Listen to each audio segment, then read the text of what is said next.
जम्मू कश्मीर में उरी जैसे हमले की साजिश नाकाम की गई। राजौरी में 2 आतंकी ढेर, 3 जवान हुए शहीद।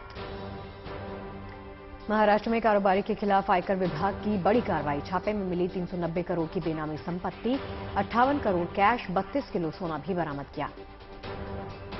कुल्लू में बादल फटने से बह गई 10 दुकानें और गाड़ियां। बेतहाशा बारिश से घरों में भरा पानी।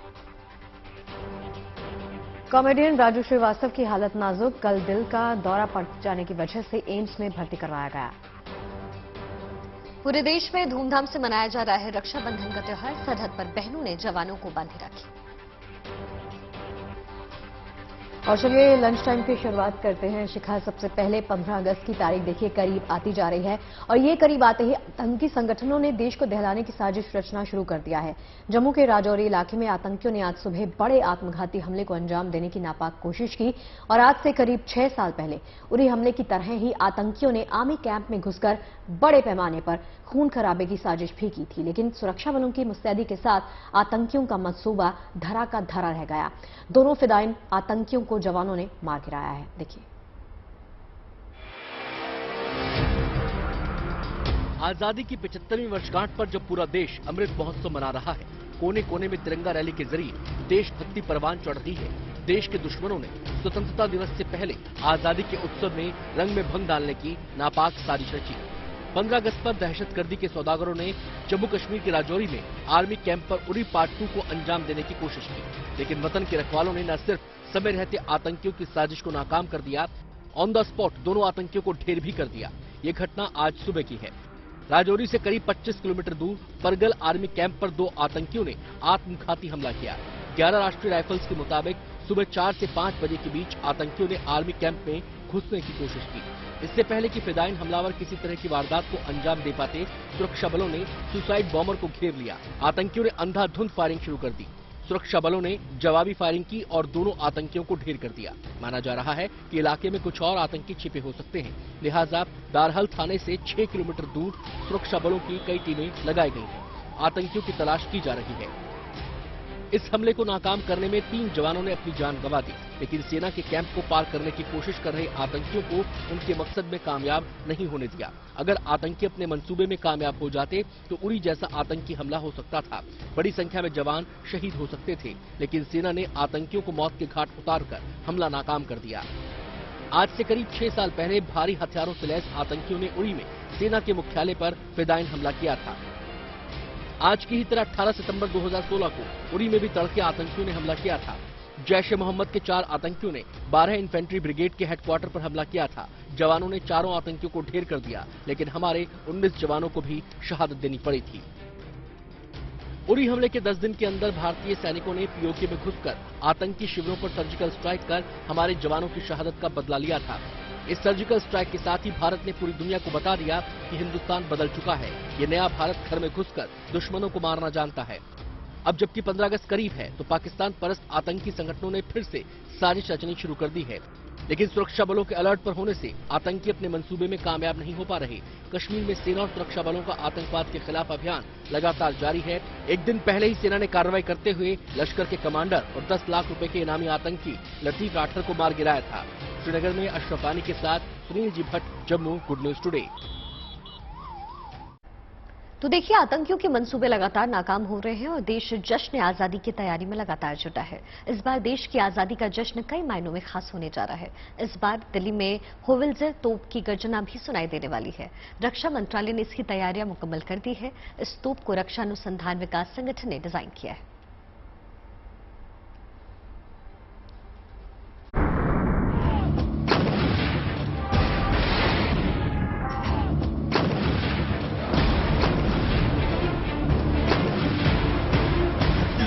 दुश्मन का दिल दहला देने वाली ये दहाड़ दिल्ली में भी सुनी जाएगी। मौका होगा आजादी के जश्न का, 15 अगस्त की सुबह का, जब हौत्जर तोप 21 तोपों की सलामी बेड़े का हिस्सा बनेगी। पूरी तरह मेक इन इंडिया की सोच की तहत बनी ये तोप हिंदुस्तान की अपनी मेहनत का शाहकार है, जिसे रक्षा अनुसंधान विकास संगठन ने तैयार किया है और इसे नाम दिया है advance towed artillery gun system का। ATAGS औपचारिक रूप से अब तक इस्तेमाल की जा रही ब्रिटिश तोपों के साथ 21 तोपों की सलामी देगी। तोप का इस्तेमाल करने की पहल स्वदेश में ही हथियारों और गोला बारूद विकसित करने की भारत की बढ़ती क्षमता का प्रमाण होगी। समारोह के लिए इस तोप में कुछ तकनीकी बदलाव किए गए हैं। रक्षा मंत्रालय की तरफ से दी गई जानकारी के मुताबिक स्वतंत्रता दिवस पर इसका इस्तेमाल किया जा सके, इसे देखते हुए DRDO की एक टीम ने इस पर काम किया है। We are going to use an indigenously designed and developed gun for the ceremonial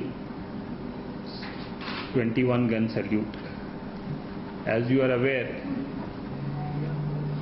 we have developed ATAGS gun, which has been designed by DRDO and manufactured by industry partners.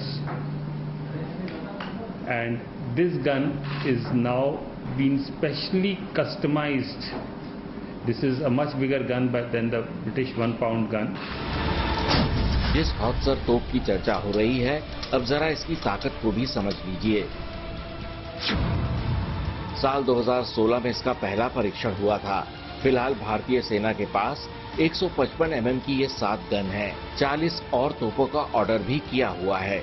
इसके अलावा 150 और तोप भी बनाई जाएंगी। इसे चलाने के लिए 6 से 8 लोगों की जरूरत पड़ती है। ये तोप बर्स्ट मोड में 15 सेकंड में 3 राउंड्स, इंटेंस मोड में 3 मिनट में 15 राउंड्स और समान रूप से 60 मिनट में 60 राउंड फायर करती है। इसकी फायरिंग रेंज 48 किलोमीटर की है। इसे बढ़ाकर 52 किलोमीटर करने का प्रयास किया जा रहा है। इस गन का वजन 18 टन है। इसकी नली यानी बैरल की लंबाई 8060 मिलीमीटर है। ये -3 डिग्री से लेकर +75 डिग्री तक एलिवेट की जा सकती है। इसमें थर्मल साइट और गनर्स डिस्प्ले लगा हुआ है।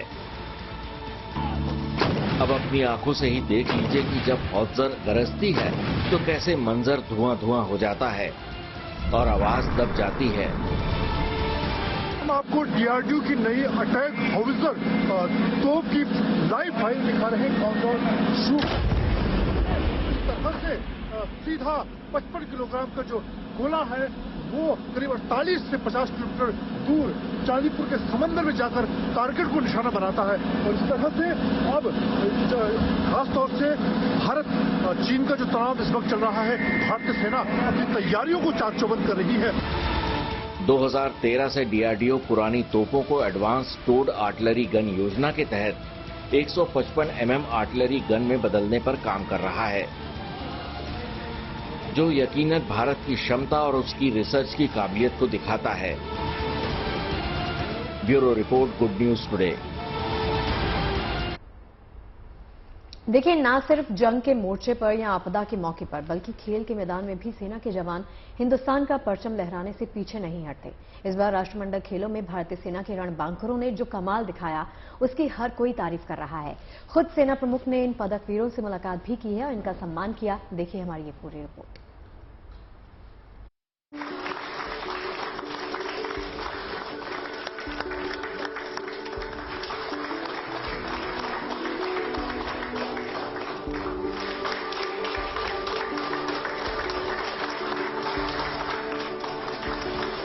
राष्ट्रमंडल खेलों के पदक वीरों का ये सम्मान भारतीय सेना की ओर से किया जा रहा है। Chief of army staff general Manoj Pande ने बर्मिंघम में विजय पताका फहराकर लौटे खिलाड़ियों से मुलाकात की, उनकी कामयाबी की तारीफ की और आगे शानदार परफॉर्मेंस के लिए हौसला भी बढ़ाया। ये सिर्फ शुरुआत है, आगे जाकर आप सब, मेरे को पूरा भरोसा है, अपने अपने डिसिप्लिन में, अपने अपने इवेंट में देश का और नाम बढ़ाएंगे। इस बार राष्ट्रमंडल खेलों में सेना के 18 प्रतिभागियों में से 8 ने भारत के लिए पदक जीता है। इस लिस्ट में मुक्केबाज सूबेदार अमित पंघल से लेकर हरियाणा के दीपक पुनिया तक के नाम शामिल है। सूबेदार अमित पंघाल ने फाइनल मुकाबले में इंग्लैंड के मुक्केबाज को हराकर गोल्ड अपने नाम किया। वहीं भारतीय सेना के नायब सूबेदार अविनाश साबले ने पुरुषों की स्टेपल चेस स्पर्धा में भारत का पहला पदक जीतने के लिए जबरदस्त दौड़ लगाई। नायब सूबेदार जेरेमी लाल रेनुंगा ने पुरुषों के 67 किलोग्राम वर्ग में 300 किलोग्राम वजन उठाकर भारत के लिए गोल्ड मेडल पर कब्जा किया। हवलदार अचिंता शेवली ने 313 किलोग्राम वजन उठाया और गोल्ड मेडल अपने नाम किया। सूबेदार दीपक पुनिया ने कुश्ती में पाकिस्तान के मोहम्मद इनाम को हराकर देश के लिए गोल्ड मेडल पर कब्जा किया। इसके अलावा कुश्ती में दीपक नेहरा, 10 किलोमीटर पैदल चाल में सूबेदार संदीप और मुक्केबाजी में सूबेदार हसमुद्दीन ने भी पदक अपने नाम किए। स्पोर्ट्स ही एक ऐसी फील्ड है जिसमें कि हम हमारे जितने भी विजेता है उनको हमारे लोग, हमारे देशवासी रिकॉग्नाइज करते हैं। दरअसल भारतीय सेना पहले से ही खेलों को बढ़ावा देती रही है। 2001 में भारतीय सेना ने मिशन ओलंपिक कार्यक्रम शुरू किया था। इसके सार्थक नतीजे अब सामने आ रहे हैं। सेना अध्यक्ष ने भी भरोसा दिया कि अंतर्राष्ट्रीय मंचों पर देश का नाम रोशन करने के लिए प्रतिभाशाली खिलाड़ियों को पूरी मदद जारी रहेगी। मैं आपको ये अश्योरेंस या दिलासा देना चाहूँगा, प्रॉमिस करना चाहूँगा कि जो भी सपोर्ट आर्मी की तरफ से आपको चाहिए होगा वो हम जरूर देंगे। वो हो सकता है फॉरेन एक्सपोजर के लिए यदि किससे बात करने की या फेडरेशन में बात करने की ज़रूरत पड़े या किसी तरह से कभी स्पॉन्सर ढूंढने के लिए कोई ऐसी बात है तो, या फिर मेंटल ट्रेनिंग या साइकोलॉजिकल ट्रेनिंग, वो आजकल उतना ही उसका महत्व है। इन सब चीज़ों में मैं आपको भरोसा दिलाना चाहूँगा कि आर्मी की तरफ से हम सब आपके पीछे रहेंगे ताकि आप आगे और अच्छा परफॉर्मेंस दें। राष्ट्रमंडल में मेडल जीतने वाले सेना के पदकवीरों की नजर अब आने वाले राष्ट्रीय और अंतर्राष्ट्रीय मुकाबलों पर है। भरोसा है कि राष्ट्रमंडल खेलों में शानदार प्रदर्शन के बाद आगामी मुकाबले के लिए इन खिलाड़ियों का जोश और जज्बा बरकरार रहेगा और उन खिलाड़ियों को भी प्रेरणा मिलती रहेगी जो किसी वजह से अभी चूक गए हैं। Bureau report, good news today. देखिए, देश में आजादी के 75 साल पूरे होने पर आजादी का अमृत महोत्सव मनाया जा रहा है। देश भर में अभी सड़क किनारे सजावट से लेकर के लोगों के घरों, गाड़ियों और प्रतिष्ठानों तक पर तिरंगे की धूम है। आप जहां निकलेंगे हर ओर हमारा तिरंगा आपको शान से लहराता हुआ नजर आएगा। कहीं तिरंगा रैली निकाली जा रही है तो कहीं तिरंगा यात्रा। आज शहरों की तस्वीरें अब आपके सामने। इन तस्वीरों के जरिए आप समझ सकते हैं कि लोगों में तिरंगा उत्सव को लेकर के कितना उत्साह है। आपको बता दें,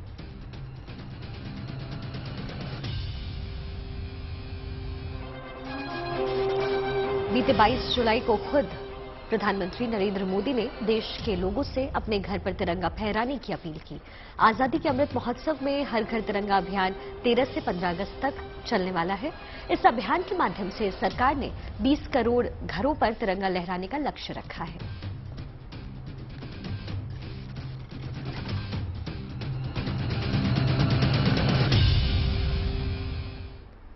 और देखिए, आजादी के अमृत महोत्सव की ये शानदार तस्वीरें एक एक करके गुड न्यूज टुडे के माध्यम से हम आप तक पहुंचा रहे हैं। अब तक आपने कई सारी तस्वीरें देख ली हैं। अब आपको सूरत की एक तस्वीर दिखाने जा रहे हैं जो बेहद ही खूबसूरत दिखाई दे रही है। असल में देखिए, यहाँ पर ताप्ती नदी पर एक तिरंगा यात्रा निकाली गई जो अपने आप में ही बड़ी शानदार दिखाई दे रही है। देखिए ये तस्वीरें।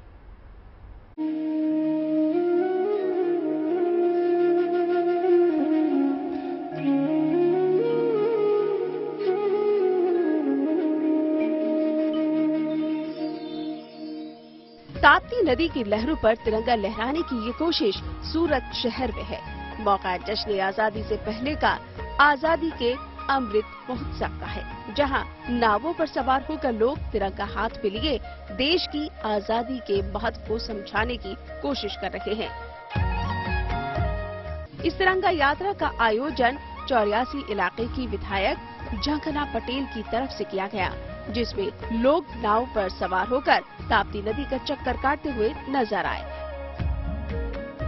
ऐसी नावों की संख्या 10-20 नहीं बल्कि उससे कहीं ज्यादा।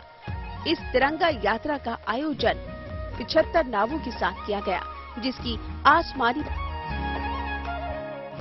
ऐसी नावों की संख्या 10-20 नहीं बल्कि उससे कहीं ज्यादा। इस तिरंगा यात्रा का आयोजन 75 नावों के साथ किया गया, जिसकी आसमानी तस्वीरें लेने के लिए ड्रोन का इस्तेमाल हुआ। खास बात यह है कि गुजरात में ताप्ती नदी में बोट पर तिरंगा यात्रा का आयोजन पहली बार किया गया है।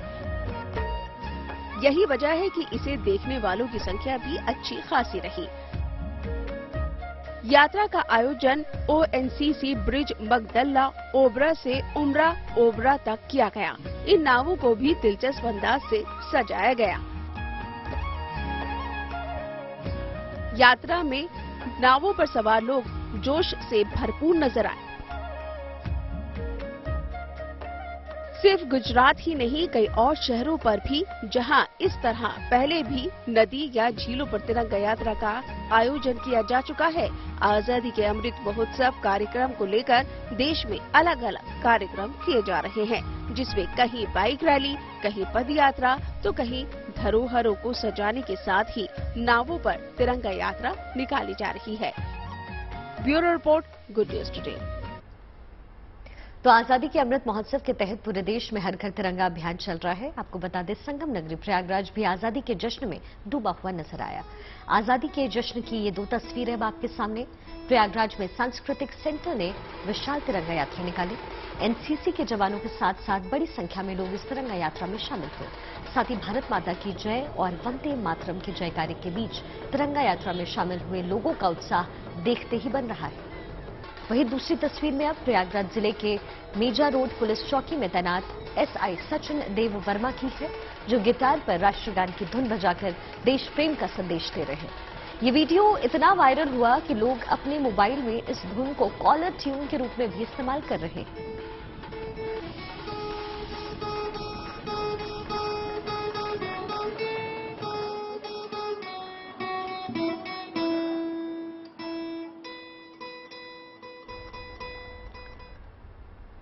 क्या बात है, बेहतरीन तस्वीरें, बेहतरीन धुन। देखिए, आजादी के अमृत महोत्सव का जश्न इन दिनों पूरे देश में दिखाई दे रहा है। हर कोई अपने अपने तरीके से जश्न आजादी में शामिल भी हो रहा है।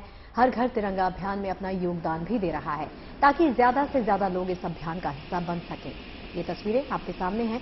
महाराष्ट्र के अमरावती के विक्रोली बांध से निकल रहे पानी को भी तिरंगामय बनाकर ऐसी ही एक रंगारंग कोशिश की जा रही है। विदर्भ में पिछले 3 दिनों में हुई मूसलाधार बारिश के बाद लगभग सभी बांध लबालब भर गए हैं, जिसके बाद पानी की निकासी की जा रही है। लेकिन ये पानी सफेद नहीं, 3 रंगों में निकल रहा है। पानी पर तिरंगे के 3 रंगों में लाइटिंग की गई, जिससे ये दृश्य अद्भुत बन जाता है। बड़ी तादाद में लोग इस तिरंगामय डैम को देखने के लिए यहाँ पर पहुंच रहे हैं।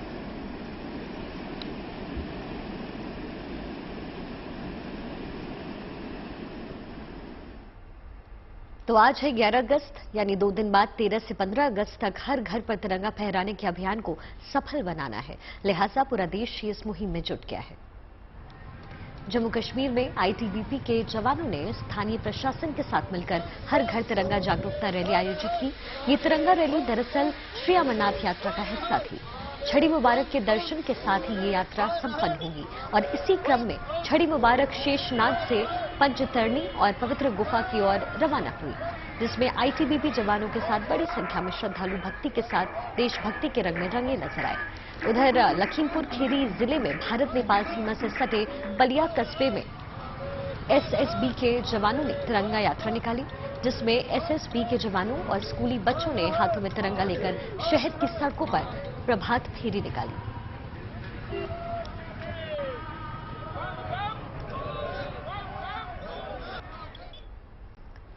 अब देखिए, 15 अगस्त से पहले हर घर तिरंगा उत्सव की तस्वीरें हम आप तक पहुंचा रहे हैं। देश में हर घर तिरंगा उत्सव को लेकर लोगों में कितना जोश है, इसका अंदाजा तो आप स्वतंत्रता दिवस से पहले राष्ट्रध्वज की बिक्री देखकर ही लगा सकते हैं, जो अपने आप में रिकॉर्ड बना रही है। सिर्फ असम में ही अब तक 16 करोड़ से ज्यादा के तिरंगे बिक गए हैं। ग्राफिक्स के जरिए आपको समझाते हैं कि क्या कुछ हो रहा है। असम में 15 अगस्त से 6 दिन पहले ही तिरंगे की बिक्री ने एक कीर्तिमान रच दिया है। जी हाँ, और अब तक राज्य में हर घर तिरंगा अभियान के तहत कुल लगभग 16 करोड़ रुपए कीमत के तिरंगे बेचे जा चुके हैं। जी हाँ, देखिए, मंगलवार तक असम में स्वयं सहायता समूहों द्वारा तैयार किए गए कुल 32,58,134 राष्ट्रीय झंडों की बिक्री हुई। इसके साथ ही इससे जुटाई गई कुल रकम की अगर बात करें तो ये लगभग 12 करोड़ या फिर लगभग 12.5 करोड़ के आसपास हो चुकी है। जी हां, देखिए हर घर तिरंगा अभियान शुरू होने के बाद से अब तक करीब 53 लाख झंडे बेचे भी जा चुके हैं। साथ ही राज्य में 23,000 से अधिक स्वयं सहायता समूह के सदस्यों द्वारा कुल मिलाकर अब तक 35,95,167 राष्ट्रीय ध्वज सिल करके तैयार किए गए। जी हां, असम राज्य की बात कर लेते हैं। असम राज्य में ग्रामीण आजीविका मिशन के तहत स्थानीय स्तर पर तैयार किए गए 33 लाख तिरंगों की बिक्री हो गई है। देखिए, आज भाई बहन के बीच में अटूट प्रेम और स्नेह को दर्शाने वाले रक्षाबंधन का त्योहार है। आज के दिन बहनें अपने भाइयों की कलाई पर राखी बांधती हैं और उनके मंगलमयी जीवन की कामना भी करती हैं। इसके बदले में भाई उन्हें रक्षा का वचन और कोई उपहार देते हैं। 6 तस्वीरें आपके सामने इसी को दर्शाती हुई, दिखाती हुई कि देश की रक्षा में सीमा पर डटे हुए, देश की आंतरिक सुरक्षा में जुटे हुए जवानों की कलाई पर बहनों ने राखी बांधी। वाघा अटारी बॉर्डर, जम्मू कश्मीर के आरएसपुरा सेक्टर में, जम्मू कश्मीर के कंचक में और जम्मू कश्मीर के पुंछ में स्कूली बच्चे, ग्रामीण महिलाओं ने सेना के जवानों और बीएसएफ के जवानों को राखी बांधी। तो वहीं बिहार के गया में स्थानीय महिलाओं ने सेना के जवानों को राखी बांधी है। जैसलमेर बॉर्डर पर भी बहनों ने बीएसएफ जवानों को राखी बांधकर सुरक्षा का वचन दिया है।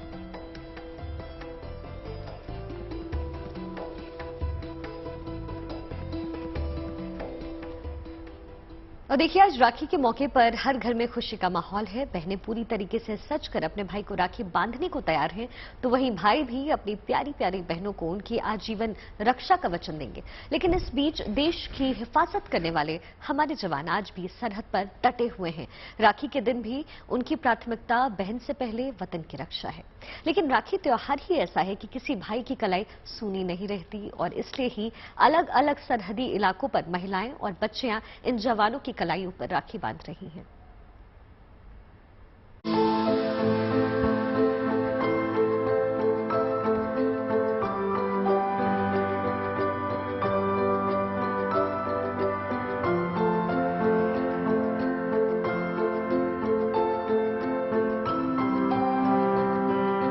रक्षाबंधन भाई बहन के प्यार का प्रतीक है। एक ऐसा त्योहार जहां भाई अपनी बहन को आजीवन रक्षा का आश्वासन देता है। प्यार और विश्वास पर टिका ये रिश्तों का मजबूत त्योहार तब और भी अहम हो जाता है जब बात हमारी सरहद के रखवालों यानी सेना के जवानों की हो। ऐसी एक कहानी है झालावाड़ जिले के झालरापाटन पुलिस थाने में तैनात महिला कांस्टेबल सुशीला चौधरी की। इनके चेहरे की मुस्कान ही बयां कर रही है कि ये अपने सैनिक भाई को राखी भेजकर कितना खुश हैं। दरअसल सुशीला का भाई राहुल भारत चीन बॉर्डर पर तैनात है। भले ही वो राखी पर घर न आ पाए, लेकिन हर साल की तरह इस साल भी सुशीला उसे पूरे उत्साह से राखी भेज रही हैं। ये 1 या 2 नहीं, पूरी 51 राखियां हैं। और मैं राखियां दे रही हूँ सैनिकों के लिए। मेरा भाई आर्मी में है, वो चाइना बॉर्डर पे है। उनके हम ना तो जा सकते ना वो राखी रक्षाबंधन पे जा सकते, इसलिए मैं राखियां यहाँ से दे रही हूँ। यहाँ से हर साल राखी दे रही हूँ। देश के ये वीर अपने परिवारों से मीलों दूर देश की रक्षा में रात दिन जुटे हैं। ऐसे में राखी जैसे त्योहार पर घर न जा पाने के बावजूद इन सभी जवानों का इंतजार होता है बहन की भेजी राखी का, और अपने भाई को राखी भेजने का उत्साह भी बहनों में देखते ही बनता है। यही वजह है कि सुशीला इन 51 राखियों के साथ सिर्फ अपने भाई के लिए ही नहीं, बल्कि बाकी जवानों के लिए भी अपना प्रेम भेज रही हैं। बॉर्डर पर तैनात जवानों की कलाइयां सूनी ना हो, इसके लिए हर साल उन्हें इलाके की कई स्थानीय महिलाएं भी राखी बांधती हैं। ऐसा ही नजारा देखने को मिला जम्मू कश्मीर के अंतर्राष्ट्रीय बॉर्डर कनाचक पर। जवानों को राखी पर छुट्टी नहीं मिली। कोरोना के खतरे के बीच राखियां भी नहीं पहुंच पाईं। ऐसे में बॉर्डर पर तैनात जवानों का हौसला बढ़ाने के लिए इलाके की महिलाओं की तरफ से उन्हें रक्षाबंधन पर राखियां बांधी गई हैं, जिससे कि उन्हें इस त्योहार पर बहनों की कमी न खले।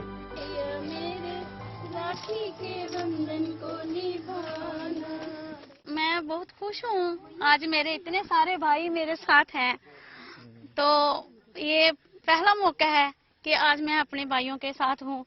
और ये भाई हमारे जो दिन रात हमारी रक्षा करते हैं, यहाँ बॉर्डर में इतनी धूप में गर्मी में बैठे हुए हैं। आज हमें लग रहा है कि हम अपने घरों में कैसे सोते हैं, आराम से सोते हैं, और ये हमारी रक्षा करते हैं कड़ी धूप में। हम तो एसी लगा के भी सो जाते हैं, पर इनके यहाँ देखा मैंने इतनी धूप में भी कैसे वो हमारा रक्षा करते हैं, पहरा देते हैं। तो आज मुझे ऐसा लग रहा है कि सच में पहले इनको रक्षाबंधन का होना चाहिए, फिर बाकी वालों को। ये भाई हमारे अपने घरों से दूर, अपनी बहनों से दूर, फैमिली से दूर रहते हैं, तो हमारी बहनों की यही कोशिश रहती है कि इन भाइयों को कोई भी कमी, किसी भी त्योहार में घर की कमी महसूस ना हो।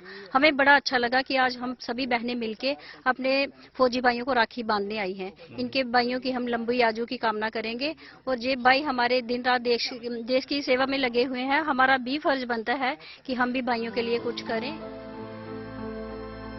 ये त्योहार भले ही रेशम की एक डोर पर टिका हो, लेकिन इसके पीछे छुपा प्यार और विश्वास फौलाद सा मजबूत है, जो इन जवानों को भी भावुक कर देता है। सर, हमें बहुत अच्छा लग रहा है। हमारे लोकल विलेजर्स और गांव वाले भाई बहनों लोग आते हैं हमेशा, या यहाँ पे होली हो, दशहरा हो, दीपावली हो, कोई भी पर्व में हमें अकेलापन महसूस कभी नहीं होता है।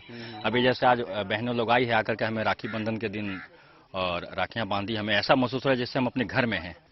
हम दूर रह के भी मतलब अब से छुट्टी नहीं मिल पाती है किसी भी मतलब त्योहार पे भी, तो जो भी त्योहार होगा, होली हो, रक्षाबंधन हो और सर जो भी दीपावली हो, सर हम सभी त्योहारों को सर अपने भाइयों के साथ ही सेलिब्रेट करते हैं सर। और आज मुझे बहुत ही ज़्यादा खुशी हो रही है कि यही खाली रक्षाबंधन ही नहीं, होली हो चाहे दीपावली, कोई भी त्योहार हो, हमारे जो बॉर्डर लोकल पॉपुलेशन है सर, सभी हमारे साथ इसी तरीके से सेलिब्रेट करते हैं सर, धूमधाम से।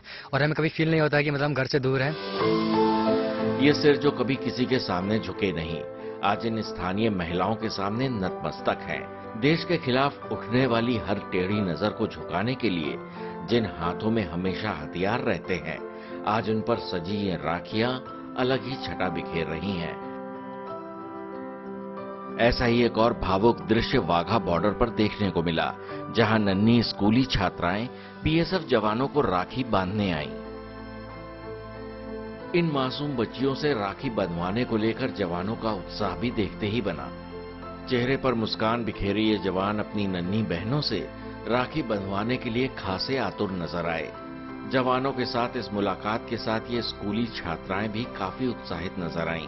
उनका कहना था कि मौका मिले तो वो हर साल बॉर्डर पर आकर जवानों के साथ ये त्योहार मनाना चाहेंगी। हम वाघा बॉर्डर आए हैं जवानों को राखी बांधने, क्योंकि वो भी हमारे भाई हैं, क्योंकि वो हमारी रक्षा करते हैं। तो वो अपने फैमिली से दूर है, तो हमें उनकी फैमिली की कमी महसूस नहीं होने देनी चाहिए, इसलिए हम उनके साथ ये फेस्टिवल सेलिब्रेट करने आए हैं। रिश्तों की मिठास के बीच मिठाइयों का आदान प्रदान हिंदुस्तान की संस्कृति और एकता की झलक से रोशन नजर आया। इन सभी चेहरों पर खेलती इन मुस्कुराहटों से साफ है कि देश के त्योहार सिर्फ नाम के त्योहार नहीं हैं, बल्कि एक दूसरे से रिश्ता कायम करने की मिसाल है। झालावाड़ से फिरोज अहमद खान के साथ bureau report, good news today.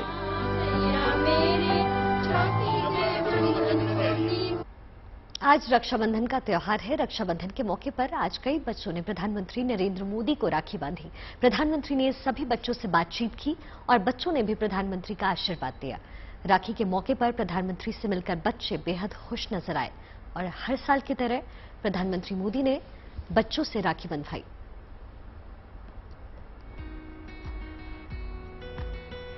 Welcome back, आप देख रहे हैं गुड न्यूज टुडे। चलिए अब खबरों में आगे बढ़े और बात करते हैं देश के 14वें उपराष्ट्रपति बन गए जगदीप धनखड़ की। आपको बता दें, आज राष्ट्रपति भवन में उन्होंने पद और गोपनीयता की शपथ ली। राष्ट्रपति द्रौपदी मुर्मू ने उन्हें शपथ ग्रहण करवाया। इस मौके पर देश के प्रधानमंत्री नरेंद्र मोदी, पूर्व राष्ट्रपति रामनाथ कोविंद समेत तमाम मंत्री और नेता मौजूद थे। ईश्वर की शपथ लेता हूं कि मैं विधि द्वारा स्थापित भारत के संविधान के प्रति सच्ची श्रद्धा और निष्ठा रखूंगा तथा। और चलिए इसी के साथ पहुंच गए हैं लंच टाइम के अंतिम पड़ाव पर, जहां पर आपको दिखाएंगे किसी महान शख्सियत की कही बातें। वक्त है आज के विचार का। दलाई लामा ने कहा है कि अपनी क्षमताओं को जानकर और उनमें यकीन करके ही हम एक बेहतर विश्व का निर्माण कर सकते हैं।